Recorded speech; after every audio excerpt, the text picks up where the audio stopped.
ಲೋಕಸಭಾ ಚುನಾವಣೆಯಲ್ಲಿ ಮತಗಳವು ರಾಹುಲ್ ಗಾಂಧಿ ಹೋರಾಟ ಮಾಡ್ತಾ ಇದ್ದಾರೆ. ಹಾವೇರಿ ಗದಗ ಲೋಕಸಭಾ ಚುನಾವಣೆಯಲ್ಲೂ ಕೂಡ ಮತಗಳವು ನಡೆದಿದೆ ಅನ್ನುವಂಥ ಆರೋಪ ಕೇಳಿ ಬಂದಿದೆ.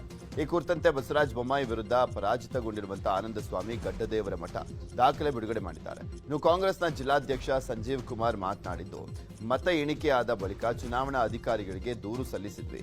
ಸುಲಭವಾಗಿ ಗೆಲ್ಲುವ ಅವಕಾಶವನ್ನ ಬಿಜೆಪಿ ಅಭ್ಯರ್ಥಿ ಕಸಿದುಕೊಂಡಿದ್ದಾರೆ. ಇದರ ಬಗ್ಗೆ ಕೆಪಿಸಿಸಿ ಅಧ್ಯಕ್ಷರು ಮತ್ತು ಹಿರಿಯ ನಾಯಕರಿಗೆ ಮಾಹಿತಿಯನ್ನ ನೀಡಿದ್ದೀವಿ ಅಂತ ಹೇಳಿದರು. ಹಾವೇರಿ ಮತ್ತು ಗದಗ ಲೋಕಸಭಾ ಕ್ಷೇತ್ರದಲ್ಲಿ ಕೂಡ ಮತಗಳ್ತನ ಆಗಿದೆ ಎಂಬುದು ಕೂಡ ಸದ್ಯಕ್ಕೆ ಗೊತ್ತಾಗಿರ್ತಕ್ಕಂಥದ್ದು. ಈ ಬಗ್ಗೆ ನನ್ನ ಜೊತೆಗೆ ಮಾತಾಡಲಿಕ್ಕೆ ಕಾಂಗ್ರೆಸ್ನ ಜಿಲ್ಲಾಧ್ಯಕ್ಷರಾಗಿರ್ತಕ್ಕಂಥ ಸಂಜೀವಣ್ಣ ಅವರಿದ್ರೆ, ಅವರು ಈ ವಿಚಾರ ಯಾವಾಗ ಗೊತ್ತಾಯ್ತು? ನಮ್ಮ ಚುನಾವಣೆ ಪ್ರಕ್ರಿಯೆ ಮುಗಿದ ಮೇಲೆ ಏನು ರಿಸಲ್ಟ್ ಬಂದ ತಕ್ಷಣ ನಮ್ಮಲ್ಲಿ ಕೆಲವೊಂದು ಬೂತ್ಗಳಂತ ನಮ್ಮ ಬೂತ್ ಏಜೆಂಟರು, ನಮ್ಮ ಪಾರ್ಟಿ ಕಾರ್ಯಕರ್ತರು ಆವಾಗೇ ಚುನಾವಣೆ ಅಧಿಕಾರಿಗೆ ಅದನ್ನು ಇವತ್ತು ಸಲ್ಲಿಸಿದ್ದಾರೆ.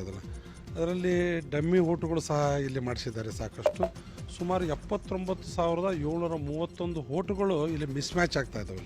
EVM ಮೆಷಿನಿಗೂ ಮತ್ತು ಆ್ಯಕ್ಚುಲಿ ವೋಟಿಂಗಿಗೂ ಅವ್ರ ಮಾರ್ಜಿನ್ ಎಷ್ಟು? ಇಲ್ಲಿ ಗೆದ್ದಂಥ ಅಭ್ಯರ್ಥಿಗಳು 43,531 ಓಟು. ನಮಗೆ ಇಲ್ಲಿ ಮಿಸ್ ಮ್ಯಾಚ್ ಆಗಿತ್ತು. ಮತದಾರ ಏನು ಅವರು ಕದ್ದು ಏನು ಓಟ್ ಹಾಕ್ಕೊಂಡಿದ್ದು 79,731 ಓಟು. ಸುಲಭವಾಗಿ ನಮಗೆಲ್ಲಂಥ ಅವಕಾಶವನ್ನು ಇಲ್ಲಿಯ ಬಿಜೆಪಿ ಅಭ್ಯರ್ಥಿಗಳು ಕಸ್ಕೊಂಡಿದ್ದಾರೆ ಅಂತ ನಮ್ಮ ಅಪವಾದ ಇವತ್ತು. ಅದನ್ನೇ ನಮ್ಮ ರಾಷ್ಟ್ರೀಯ ನಾಯಕರಂತ, ನಮ್ಮ ವಿರೋಧ ಪಕ್ಷದ ನಾಯಕರಂತ ರಾಹುಲ್ ಗಾಂಧಿಯವರು ಒಂದು ಫ್ರೀಡಮ್ ಪಾರ್ಕಲ್ಲಿ ನಡೀತಕ್ಕಂಥ ಬಹಿರಂಗ ಸಮಾವೇಶದಲ್ಲಿ ಎಲ್ಲ ಇವುಗಳನ್ನು ಯಾವ ರೀತಿಯಾಗಿ ಅವರು ಮಾಡಿದರು, ಯಾವ ರೀತಿಯಾಗಿ BJPಯವರು EVM ಮಷಿನ್ ಮೂಲಕ ಓಟುಗಳನ್ನು ಇವತ್ತು ಅದನ್ನು ಕದ್ದಿದ್ದಾರೆ ಮತ್ತು ಡಮ್ಮಿ ಓಟುಗಳನ್ನು ಪ್ರತಿ ಕ್ಷೇತ್ರದಲ್ಲಿ ಎಷ್ಟೆಷ್ಟು ಮಾಡಿದ್ದಾರೆ ಅಂತ 2 ಅಥವಾ 3 ಕ್ಷೇತ್ರಗಳ ಕರ್ನಾಟಕದ ಅಲ್ಲಿ ನಡೆದಂಥ ಚುನಾವಣೆಗಳನ್ನು ಸಂಪೂರ್ಣವಾದಂಥ ವಿವರಗಳನ್ನು ರಾಹುಲ್ ಗಾಂಧಿಯವರು ಬಹಿರಂಗವಾಗಿ ಇವತ್ತು ಪ್ರಚಾರ ಪಡಿಸ್ತಾರೆ. ಯಾವ ರೀತಿಯಾಗಿ ಚುನಾವಣಾ ಆಯೋಗದ ಮೂಲಕ ಇವತ್ತು ಅನ್ಯಾಯ ಮಾಡಿದ್ದಾರೆ ಅದನ್ನು ಬಹಿರಂಗಪಡಿಸ್ಬೇಕು ಅಂತ ನಾವೀಗ ನಮ್ಮ ನಾಯಕರು ಹೇಳಿದ್ವಿ. ಖಂಡಿತ ಬಹಿರಂಗಪಡಿಸ್ಬೋದು ಅಂತ ವಿಶ್ವಾಸ ಇದೆ. ಸಭೆ ಮುಗಿದ ತಕ್ಷಣ ನಮ್ಮ ನಾಯಕರು ಏನು ಮಾರ್ಗದರ್ಶನ ಕೊಡ್ತಾರೆ, ಆ ಮಾರ್ಗದರ್ಶನ ಕೊಟ್ಟ ಮೇಲೆ ನಾವು ಸಹ ನಮ್ಮ ಅಭ್ಯರ್ಥಿಗಳ ಮೂಲಕ ಕೋರ್ಟಿಗೆ ಹೋಗೋಂಥ ವ್ಯವಸ್ಥೆ ನಾವು ಖಂಡಿತ ಮಾಡ್ತೀವಿ.